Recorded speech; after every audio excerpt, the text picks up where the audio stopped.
Welcome to the Misha Wilson Show, where we show you how to create massive success online so you can enjoy the lifestyle of your wildest dreams. Hey, have you ever wondered how to make more money with the power of email marketing in your online business? If so, then stick around and watch today's video through until the very end, as I'm about to share with you the key to getting higher open rates with your email marketing, which is really the first precursor to making more money. With that said, if this is your first video, my name is Misha Wilson, and over the course of the last few years, I've done over $15 million in total sales. And email marketing has been one of, if not the core revenue drivers for my online business. And so everything I share with you in today's video is going to be based on experiential knowledge and not just theory. With that said, if you get value, don't forget to let me know in the comments section below what your biggest takeaway is. And don't forget to hit that subscribe button and that bell icon notification button so that you're notified when I do more videos just like this. With that said, let's go ahead and dive right in. All right, so what we're going to be talking about here today in this video is essentially the key to increasing your open rates with your email marketing efforts so that you can get more people to read your emails, ultimately click inside your emails, which of course, if you do things correctly, will help you lead to a sale. So really, we're making the assumption here that you know how to build an email list. If you don't, I'll leave a link to another video at the end of this video that goes over list building basics.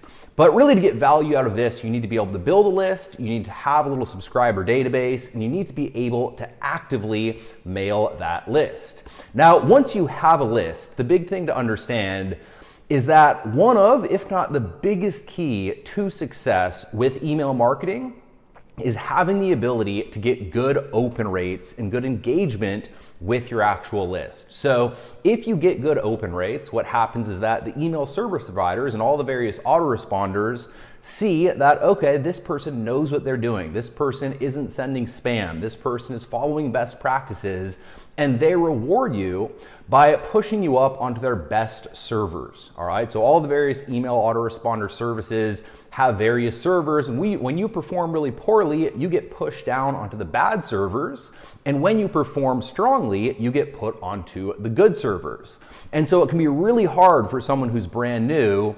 Is essentially you get started, you're really excited, you have no clue what you're doing, you start mailing because you have no clue what you're doing, you don't get good engagement, you don't get good open rate, and immediately you're put on the bad servers. Then even when you know what you're doing, right, when you figured it out just a little bit and you try to change, you're on that bad server, and it can be harder to once again get back in good standing with the various email service providers. So vitally important, keep your open rates above 10% at least. Look, when your open rate drops below 10%, clean your list so you have a more clean database that actually opens, then follow the practices I'm about to share in today's video and make sure to keep that open rate above 10%. And if you do, once again, all the various email service providers will look at you as the real deal, and as a result, they will reward you. So with that said, let's dive into the two keys. And the first key is specific and relevant to open rates only, and that is the power of having a good subject line. All right, so the two things that are going to impact your open rates the most are, firstly, the person who's actually sending the email. All right, so if I have a relationship with someone and I send an email and I have a really close relationship, like let's say it's my mom or my dad, right? If I send that email, well, it doesn't really matter what the subject line is because I have that relationship, they'll open that email. So the first thing is the person sending. Now in the online world, obviously, if you have a cold database of prospects who don't know you and you're trying to build a relationship with them, you don't have that relationship. And so what you need to do is you need to double down. You need to make sure that you have the right subject line to get them to open so that you can then build that relationship with them over the course of a period of time. All right, so when it comes to subject lines, the three favorite that I like to use are, first, direct benefit, and I'll go over examples of these. Second, shock and awe. And third, curiosity provoking. All right, now there's quite a few other kind of variations and different methods and approaches to creating subject lines. But with that said, those are my three. So the direct benefit, very clearly is just the direct benefit to the actual reader, right? So make sure it's all about the reader, it's not about you, it's all about them, always in marketing, and you need to make sure you're aware of what they want so that when you write that direct benefit, once again, you're speaking directly to that prospect. So examples, right? The 3 keys to get red hot traffic that converts into sales. How to make more money with an email list, how to increase your sales with email follow-up. All of those subject lines would be direct benefits. And if you're in the internet marketing, information marketing, make money online space, those are various benefits that the person in the marketplace actually wants to accomplish so that they'll be likely to open.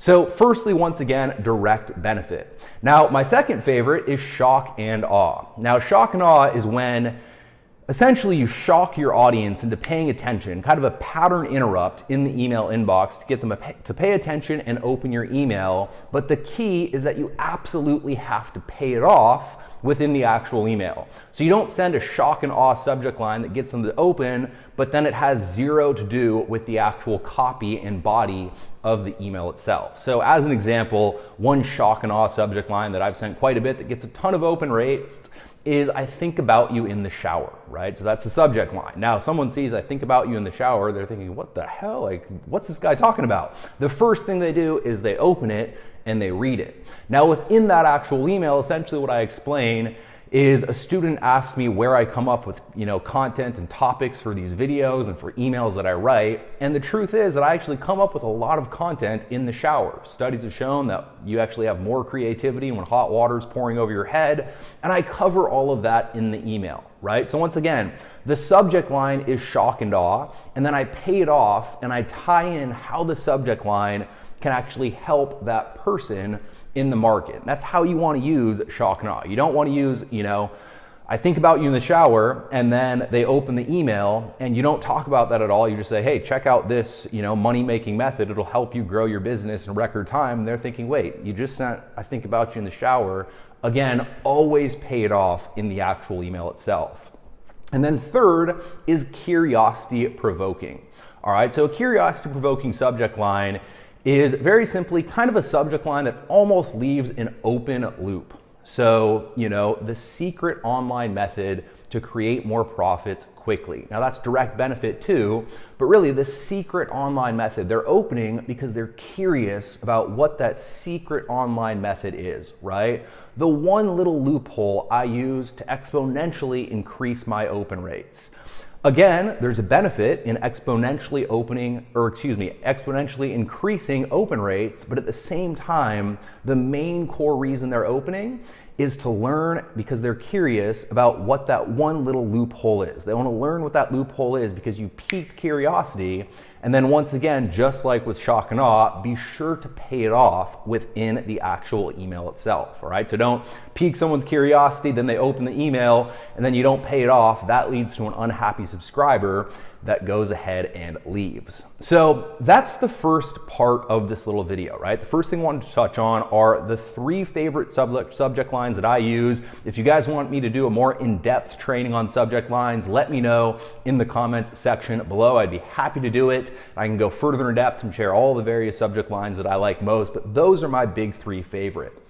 Now, once you're sending those consistently, you'll start to get engagement. You'll start to get opens. You'll start to get clicks. You'll start to have emails that get good open rates. You'll start to get other emails that have really good click-through rates, right? And the next step to increasing your profits with email marketing is tracking everything. So I actually learned this from John Hostler. I did it, but I didn't do it to his level and to his kind of sophistication with how he does it. And I've seen it at play, and I've seen the impact that it has on our email marketing. John Hostler does a lot of our email marketing within our internal business. So essentially what John does is John has everything out on a spreadsheet, and literally he has all the various emails he sends, and he keeps track of all of the emails that have the best open rates and all of the emails that have the best click-through rates, right? So maybe this email has a 20% open rate and this email has a 10% click-through rate. And then he looks at, all right, how can I marry the 2 emails? How can I use this subject line for, getting the same open rates as I got before, but then how can I tweak the content just a little bit in order to get a higher click-through rate than I did when I sent it by modeling this email that I sent that got really high click-through rates. And that's constantly what he's doing. He's sending emails nonstop. He's always filtering out based on which subject lines are working best. He then goes back to those subject lines that work best. He uses those most often. And then from there, he's always looking at firstly how he can tie the content in, but not even just content, also formatting. So maybe it has to do with the format of the email. Maybe one email has a link above the fold, meaning at the very top of the email, where all the other emails has a link, way at the bottom, where someone has to scroll in order to go ahead and click. So in tracking everything, what it allows you to do, very simply, is see the trends. And when you can identify the trend, when you can identify the trend that's actually working for you, very simply in business, always go into what's working best, do more of what's working best, do less of what's not working for you in your business. And long term, you will continually improve, make progress, see higher open rates, and of course, higher click-through rates, which as an example, or as a result, you will build a relationship with your audience. So if you're sending your audience to videos like this, content, relationship building material, you'll build a relationship. And if you're sending your audience to sales material, you'll make sales from your audience, both outcomes that you absolutely want with your email marketing.